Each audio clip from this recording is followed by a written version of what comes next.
ولا عدوان إلا على الظالمين والصلاة والسلام على سيد المرسلين محمد خاتم النبيين وعلى آله وأصحابه ومن تبعه إلى يوم الدين أما بعد اللهم رب اشرح لي صدري ويسر لي أمري واحلل عقدة من لساني يفقهوا قولي سبحانك لا علم لنا إلا ما علمتنا إنك أنت العليم الحكيم لا حول ولا قوة إلا بالله العلي. Komposisi masjid yang saya muliakan adalah kota masjid, imam, keberdian, kebersiap. Pesan para ulama, guru, ustaz-ustaz, saudara-saudara, cikgu, ibu ayah, hadirin hadirat, muslimin muslimah rahimahullah yang saya kasihi. Selamat kita bersua kembali setelah sebulan kita berpisah. Mudah-mudahan perjumpaan kita diberkati dan dirahmati oleh Allah Subhanahu wa taala. Amin ya rabbal alamin.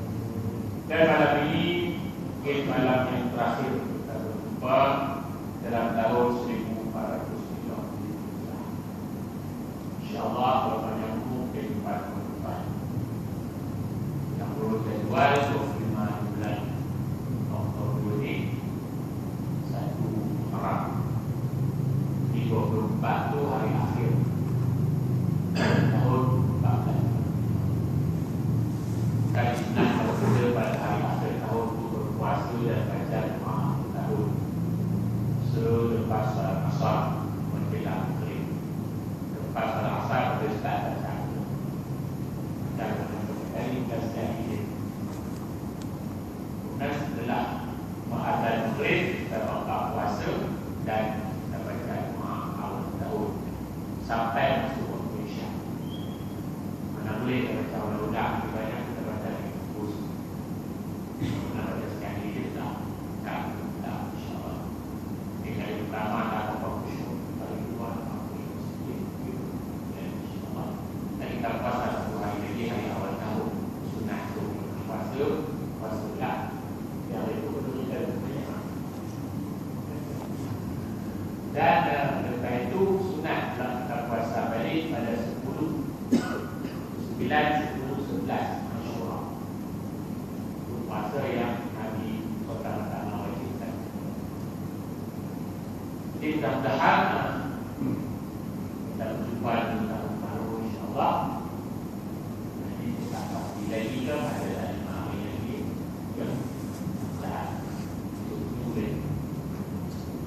Dan malam ini kita bersyukur sekali lagi kepada Allah kita dapat bersama jemputan Allah sebagai Dhul Rahman Taala yang Maha. Oleh itu pertama-tama marilah sama-sama kita berniat yang betul-betulnya kita mudah-mudahan betul kita menjadi ibadah dengan lafaz nawaitul i'tikaf fi hadzal masjid lillahi ta'ala. Sahaja saya beriktikaf dalam masjid ini sunat. Alhamdulillah dengan izin Allah kita dapat bersama malam ini untuk kita teruskan doa kita di sebelum bahagia nyanyi meningkat perkara-perkara yang ada tapi tak dapat besar daripada itu dipanggil rahim. Mana rahim ada tapi tak jadi besar dengan sains dan teknologi mereka dengan iman. Di malam ini sampailah surat 16. Okay. Kita pada lagi dan terdekat pastinya. Ya. Surat 16 baik yang ke 11 dan bawah. 9 44. Jadi saya baca tentang orang semah dan ikut dengan hati mana-mana perlu. Balik titik koma kita perbaiki tapi belum lagi ada orang yang baca tak tahu belum ada yang diperbaiki kita cetak sebagainya. Dan perbaiki insyaAllah kita baca besok tak payah perbaiki. Kalau kita ada out yang tak perbaiki Bismillahirrahmanirrahim. Al-babur rabi' fi ahwal malakul maut kaifa yahudal arwahi wa fi ma'dil ahwal al-qabr. Berpendapat yang keempat pada menyatakan ehwal malakul maut, betapa dia mengambil segala nyawa, dan pada menyatakan setengah daripada ehwal kubur. Telah berkata Ibnu Abbas pada tafsir dia akan ayat ini, Auzubillahi minasyaitonir rajim. Qul yatawaffakum malakul maut alladhi wukila bikum. Bahwasanya orang-orang yang mungkin apabila hadirnya oleh maut, niscaya hadirlah akan diri malaikat dan menyuruh oleh mereka itu akan diri, maka memelihara akan diri oleh Allah dengan sebab hadir mereka itu daripada fitnah. Dan telah berkata Allah pada mentafsirkan firman Allah Ta'ala, lahul busyra fil hayatid dunya. Artinya bagi segala orang yang mukmin itu kesukaan pada hidup di dunia, bahawasanya yang demikian itu pada ketika datang akan mereka itu oleh malaikat dengan rahmat Allah dan kabar kesukaan daripada Allah Ta'ala, dan datang oleh malaikat itu akan sentuh Allah dengan kasar dan marah. Telah berkata Zahabi atau Zuhri pada tafsirkan ayat itu, yaitu beberapa perkhabaran yang dibukakan oleh Allah dengan biru akan hamburnya yang bumi pada ketika hidup, pada ketika rendah hati. Dan makna inilah mengisyarah kepadanya firman Allah Ta'ala, wujuhu yawma idzin mustirah dhahikatan mustabshirah. Artinya beberapa muka pada ketika itu bercahaya-cahaya, lagi suka, lagi merupakan atas salah satu daripada dua takwil pada waktu hendak mati, dan adapun berlemah lembut dengan orang yang mungkin itu, maka datang dia atas ruku yang elok. Dan tersebut dalam Ihya'ul Ulumuddin bagi Imam Al-Ghazali, cerita daripada Ibnu Abbas radhiyallahu anhu bahawa Nabi Ibrahim alaihissalam adalah ia seorang laki-laki yang sangat cemburu,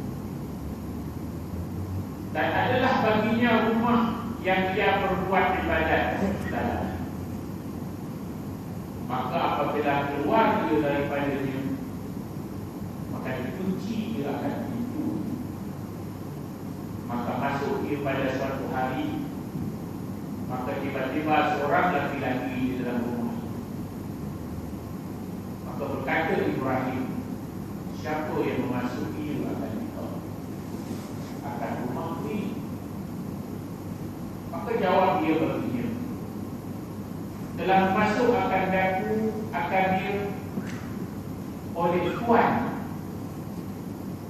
Maka telah berkata Ibrahim, akulah Tuhan. Maka berkata dia baginya, telah masuk akan aku oleh orang yang lebih memiliki baginya daripada aku.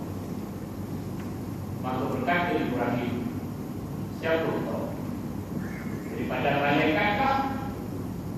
Maka jawab dia, aku malakul maut. Maka telah berkata Ibrahim bagi, adakah kuasa kau bahwa perlihat oleh engkau akan rupa yang engkau ambil padanya akan rupa orang yang. Maka jawab dia, bahkan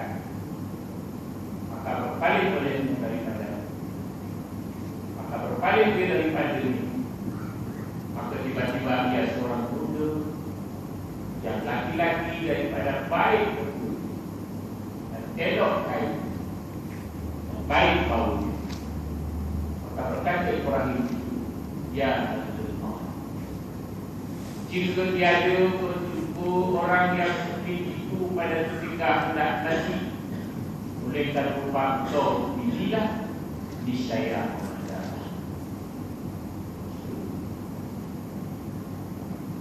Katalah Allah ayat kita sudah habis dicerita tentang hal ehwal malakul maut sendiri.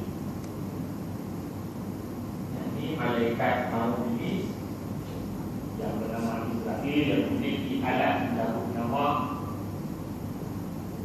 telah dikhabarkan oleh Allah dalam Al-Quran dan melalui hadis Nabi SAW. Maka ulama mengurai yang malakul maut itu tugasnya untuk mencabut nyawa manusia apabila diperintah, dan dia tak tahu siapa yang akan mati sebelum datang surat pemberitahuan kepada Allah Subhanahu wa Ta'ala. Ini daun dari bahaya di bawah arasy. Dan malaikat maut bukan saja malaikat maut, semua malaikat tidak pernah menghindari sebab cerita hasil bulan lepas di atas. Kalau maut akan ambil nyawa manusia di mana tempat yang diperintah, maka kita tidak akan mati mereka pada tempat yang ditentukan. Satu cerita pelik dan tanya pada akal, pada sains memang tak masuk akal dan tak masuk sains. Jadi cerita pada lepas seorang lelaki bukan sembahyang dan berdoa, Allah ampun dosa dia dan Allah ampun dosa malaikat dalam kami. Allah memberi boleh manusia. Maka pada satu hari cerita mereka jaga dari nak jumpa. Nah, pintaan dia, kau bawa aku wahai malaikat ke tempat duduk kamu di matahari. Sampai di sana kau tanya kepada malaikat maut bila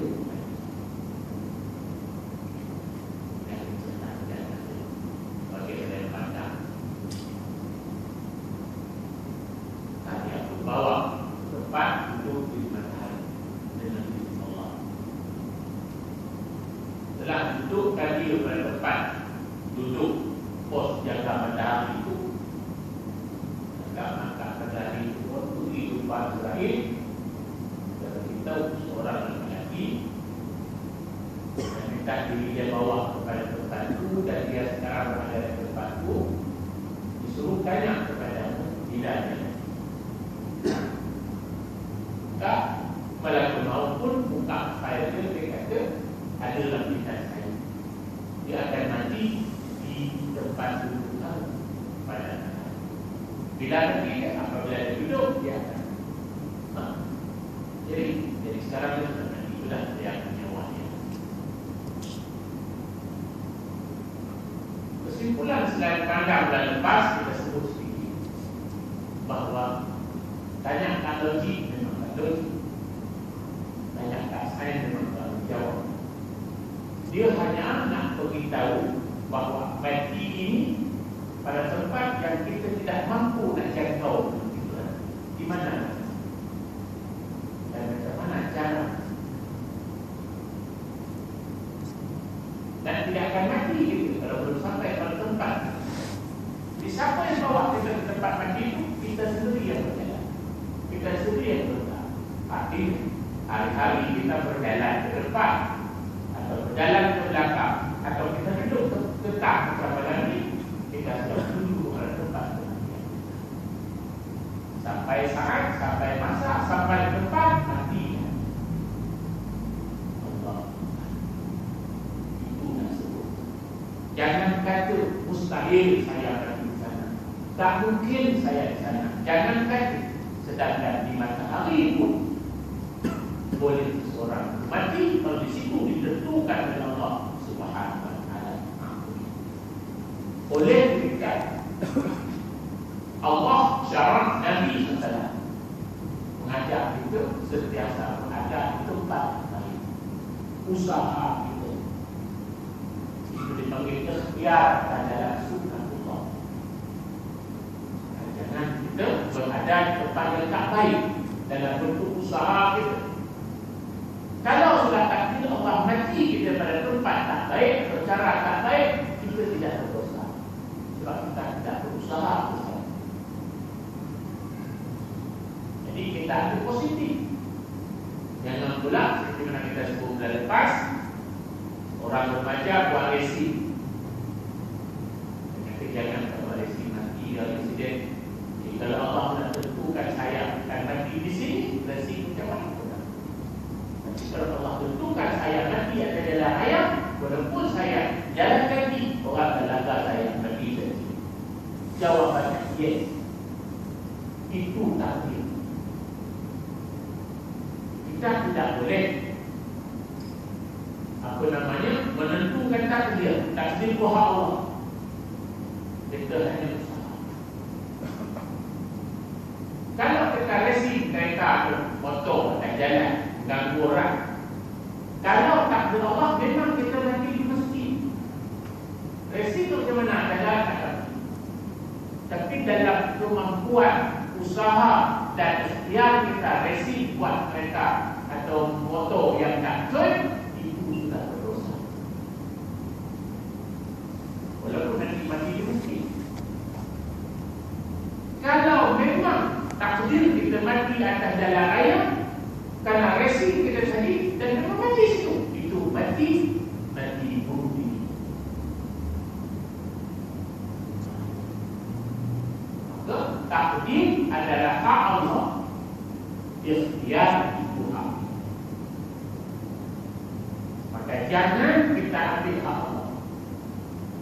Kalau tak takdir Allah, saya pandai tak mengaji pun pandai, tak payah mengajinya. Kalau Allah sudah takdir saya bodoh, mengaji ke mana pun tidak hak. Apa maksud? Itu kita sudah ambil hak Allah. Hukumnya haram, sombong. Maka kita ambil tugas kita. Allah kata dalam ayat pertama itu Iqra, beribadah. Sebab apabila kita belajar, jangan kita nak pandai. Jangan kita belajar, kita nak faham. Itu bonus. Pertama-tama nak belajar dan taat kepada Allah Subhanahu wa taala. Dan itu kita harap. Sebab kita mesti ada 5. Dan 2 kita 5. Yang pertama kita kena ada raja. Harap. Betul harap dapat pahala, harap dapat ridha Allah. Kenapa harap? Jangan buat kita doa tak ada harap pun. Istighfar, astagfirullahaladzim. Ada tak harap Allah ampunkan dosa? Kita ada sekadar berkata. Ya, raja. Yang kedua, kita kena ada dalam jiwa kita rasa khauf, takut.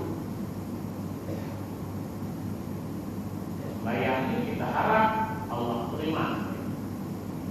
Dan kena ada khauf, takut Allah belah, takut tak sah sembahyang, takut Allah tak terima.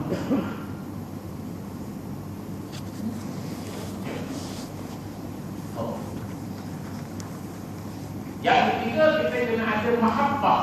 Dalam jiwa kita kena ada rasa kasih, cinta kepada Allah dan kepada benda yang Allah suruh. Macam kita sembahyang tadi, kena ada rasa cinta kepada sembahyang. Jangan sembahyang kita rasa wajib. Kenapa sembahyang? Rasa wajib sembahyang. Dah, kita sembahyang karena rasa cinta kepada sembahyang. Rasa cinta kepada perintah, rasa cinta kepada Allah. Apabila rasa cinta kepada ini, apabila ada buat rasa puas, penuh. Ya.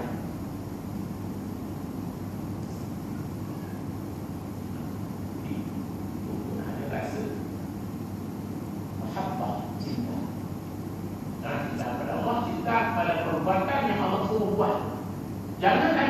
terpaksa. Tapi orang yang munafik kata Allah SWT, dia muzabzabi, dia tak tetap kemudian. Dan tidak kamu salah, aku dah saya, aku dah rasa cukup saja. Rasa puas saja. Macam aku semaya aku. Ini semaya aku. Tapi rasa puas saja sangat. Kan tak rasa begitu. Dan tidur-tidur, assalatu khairun minan naum. Aku tidur. Kita dapat Allah itu tidak pernah. Masalah kamu. Maksud, buat juga karena wajib, buat juga. Tapi, tak rasa menangis, tak rasa cinta, tak rasa mahabbah. Tak rasa mahabbah. Macam tak berubah.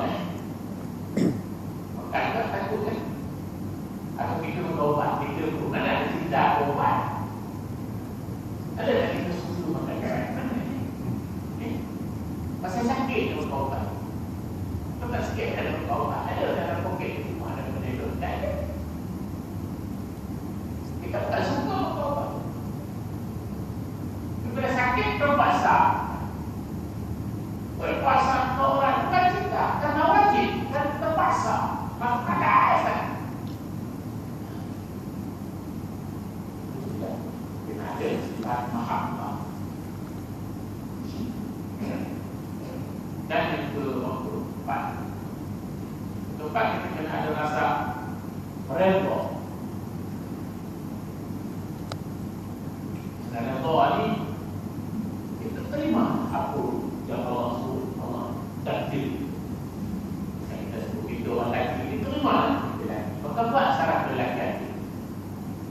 Mungkin nama harus seperti lelaki berpakaian seperti lelaki.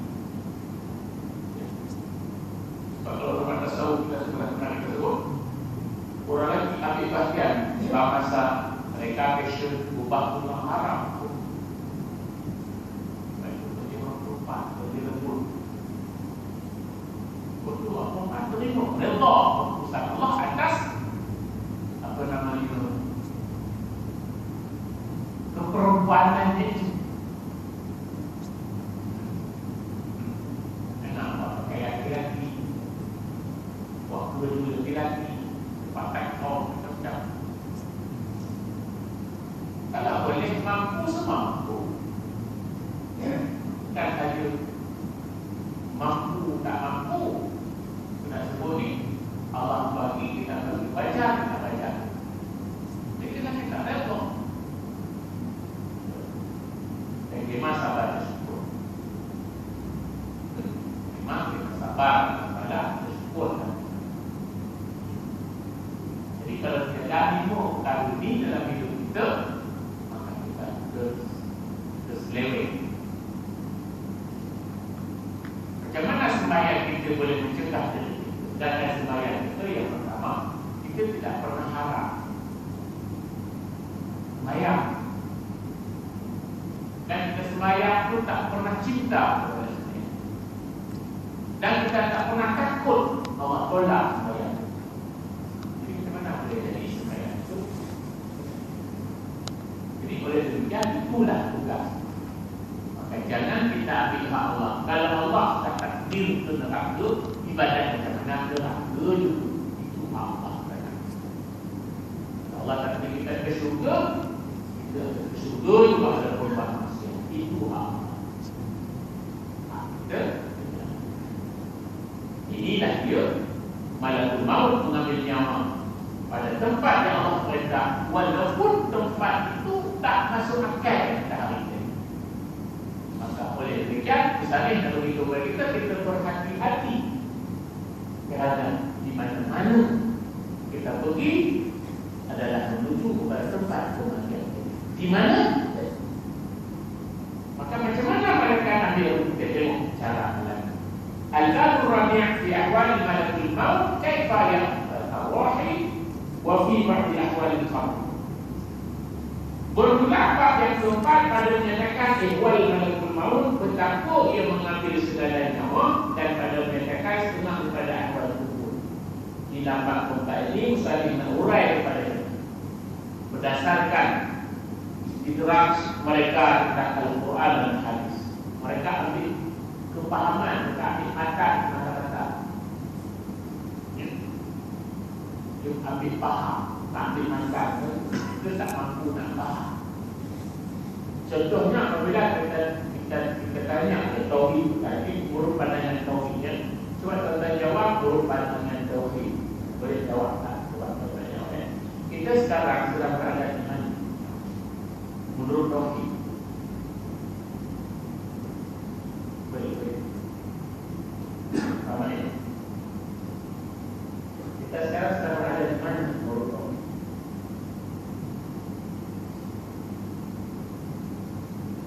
Mana?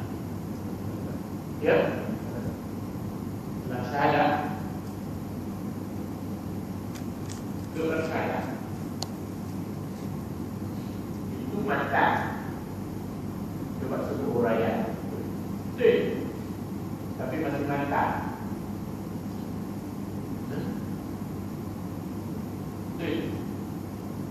Jadi huraian dia sebenarnya kita bertauhid, kita sekarang sedang berada di dalam pemerhatian Allah.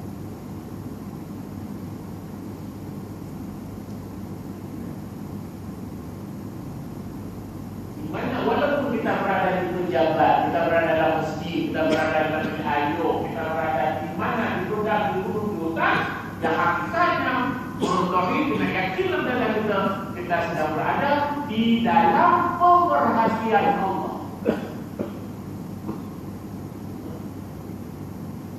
Bayangkan kalau kita ini hidup dalam dada kita hidup, kita berada dalam pemerhatian Allah, dalam pandangan Allah, dalam keilmuan Allah, dalam perkenan Allah. Agak-agak mampu tak kita dapat masuk? Kenapa orang mampu merasuah, pecah mana, curi, umpat dan sebagainya? Sebab mereka berperasaan aku duduk dalam pejabat, aku duduk dalam bank, aku duduk dalam supermarket, aku duduk dalam rumah. Dia tak nampak aku duduk dalam pemerhatian Allah, di depan dua kamera kiri kanan. Kira macam itu. Jadi apabila ada merasa duduk dalam rumah di luar pemerhatian DPR, polis, pencegah rasuah, maka terjadilah perkara ini.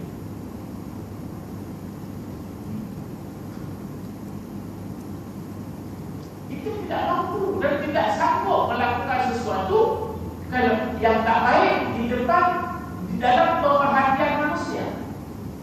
Apalagi manusia itu pencegah rasuah, polis begitu.